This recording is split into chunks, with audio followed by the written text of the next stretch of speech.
Hey, what's up, y'all? What's happening? Good afternoon.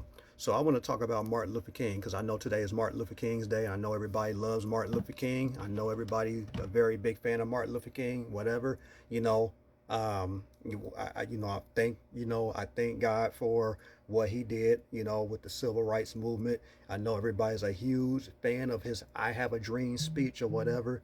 But nevertheless, I have to expose him from a Christian standpoint. Some of y'all may know this, some of y'all may not know this, but it's about to be talked about right now. Okay. Martin Luther King did not believe in the gospel. He did not teach and believe in the gospel at all. Okay. He actually called he actually called the concept of Jesus Christ's divinity harmful and detrimental. That's what Martin Luther King believed. That's how Martin Luther King saw the divinity of Jesus Christ. Okay. And he also rejected the virgin birth. He considered the belief in Jesus' bodily resurrection as less important. You know what I'm saying?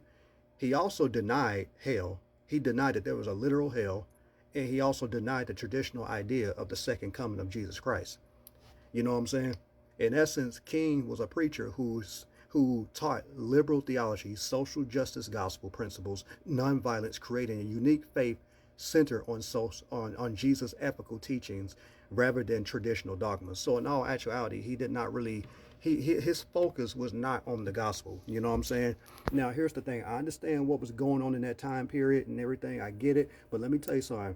As Christians, no matter what's going on in our society, as whatever, no matter what's going on in our society, in our nation, and all around the world, we are called to preach the gospel and nothing but the gospel. We are called to put our focus on the gospel. We're not called to add our own little twist with the gospel because of what's going on in the world. You know what I'm saying? All right, we need to stick with the gospel. We need to stick with the basic dogmas of Christian faith. Okay, that's not what Martin Luther King taught. So I'm sorry, I cannot praise that man. I can't. You know what I'm saying? I would not praise him at all. You know what I'm saying? I would not praise him as some great man of God or some great Christian preacher. You know what I'm saying? Now, don't get it wrong. I'm pretty sure, he came from a Baptist upbringing. So I'm pretty sure maybe somewhere down the line when he came, he might have started off. He might have started off right. You know what I'm saying? He might have started off believing in the Bible because he came from a Baptist family. But let's go to let's go to I want to say First Timothy chapter. Now this is First Timothy chapter 4, verse 1. Now the Spirit speaketh expressly that in the latter times some shall depart from the faith, giving heed to seducing spirits and doctrines of devils. Okay, all right. What that man gave into was seducing spirits and doctrines of devils. Okay, he was teaching doctrines of demons. Okay, anytime. Let me make this very clear. Anytime, I don't care how much of a famous political, historical, whatever figure they are. Anytime when somebody is preaching something that contradicts the gospel, they're preaching doctrines of devils. Okay, they're preaching the doctrine of demons. Okay, all right. I'm sorry, and that's what that man taught. He taught doctrines of demons.